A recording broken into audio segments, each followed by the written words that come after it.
Right now, we are in the middle of an absolute gold rush in artificial intelligence. It's not just a wave of cash, it's a tidal wave, and it's all betting on a future built by AI. But what if that future is being built on a cracked foundation? There's an insider sounding a huge alarm, and honestly, we all need to pay attention. To really get a sense of the scale here, just look at this number, $84 billion.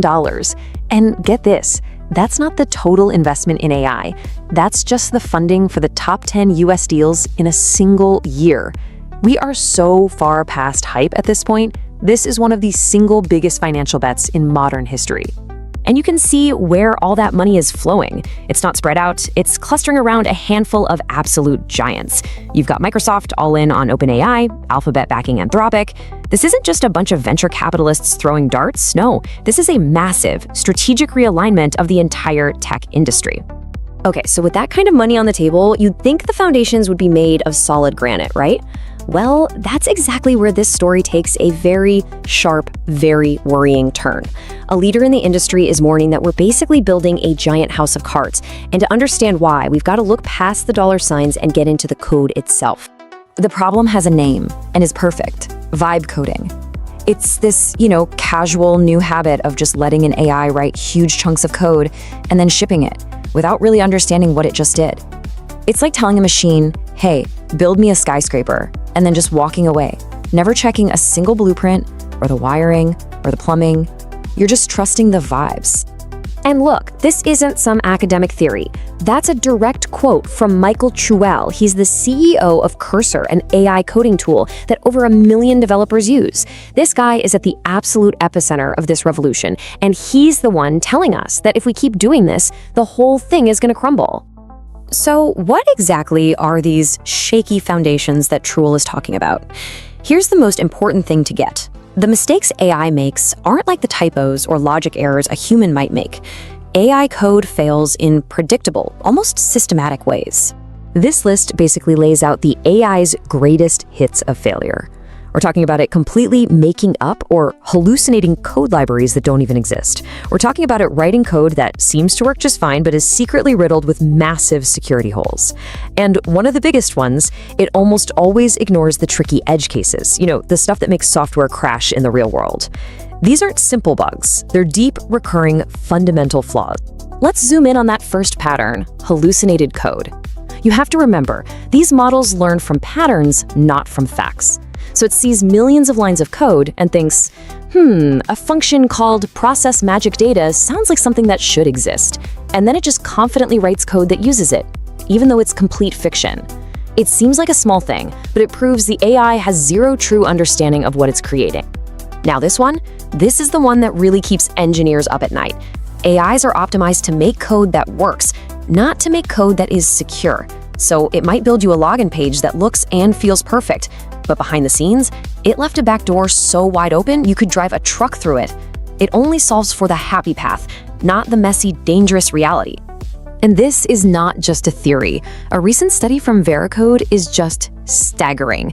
They found that nearly half, 45%, of all AI-generated code has security vulnerabilities in it. Just let that sink in for a second. We are automating the creation of insecure software on a scale we've never seen before. And this is the reality for the actual developers doing the work. It's not a high-level problem, it's a daily frustration. This comment from a programmer on Reddit just nails it. A lot of the time, fighting with the buggy, insecure, nonsensical code the AI spits out is way less efficient than just writing it yourself from the get-go. So Alex just laid out the technical rot that's setting in under the surface. And that brings us right back to the money. What happens when all this technical debt that Alex is talking about collides with this unprecedented mountain of financial investment? Let's connect these two dots, because this is the whole story. You've got $84 billion pouring in, all based on the promise of super fast, super efficient development powered by AI. But as Alex just showed us, the actual thing being produced, the code, can be fundamentally broken. I mean, this is the textbook definition of a financial bubble. Now, let's be super clear. The problem isn't AI, not at all. The problem is how it's being used. This slide shows the two paths forward. On the left, you've got vibe coding. The AI is the driver, you're just a passenger along for the ride, and the only thing that matters is speed. On the right, you've got AI-assisted coding. The human is the driver, using the AI as an incredibly powerful co-pilot with a focus on quality and security. That massive financial risk we're talking about, it lives entirely on the left side of this chart.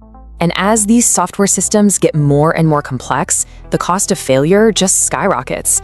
A small bug in a simple app? It's an annoyance. A hidden security flaw in a multi-billion-dollar AI platform that runs our infrastructure? That's a corporate catastrophe, it's a national security risk, and it could be a market-shaking event. The stakes just could not be higher. So this isn't a call to just throw away AI and go back to the old ways. Not at all.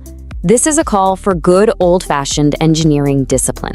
It's time to stop the vibe coding and start building a real framework for actually trusting this stuff. So what does that path look like? Well, it's about treating AI-generated code just like any other piece of critical engineering. It means you have to systematically verify it, not just see if it runs. It means formally auditing it for all those security flaws we just saw. It means adding what we call instrumentation. Think of it like a flight recorder for your code, so you can actually see what it's doing. And most important of all, it means rigorous human oversight. The AI is a tool, an amazing tool, but it is not a replacement for human judgment. And this quote from technologist Lily Ryan just says it all. It perfectly captures the long-term cost of this whole vibe approach. You might be able to vibe your way to a product launch, but there is no such thing as vibe maintenance. 6 months down the line, when that code breaks or a massive vulnerability is found, a human being has to understand it to fix it.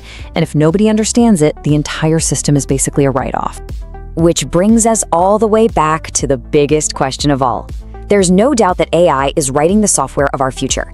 But the choices we're making right now, choosing between the reckless speed of vibe coding and the discipline of real engineering, that's what's going to decide whether that future is one of stable, incredible innovation, or if it's all built on a foundation of code that's simply doomed to crumble. Thanks for watching. Don't forget to like, subscribe, and share. It really helps the channel grow. See you in the next video.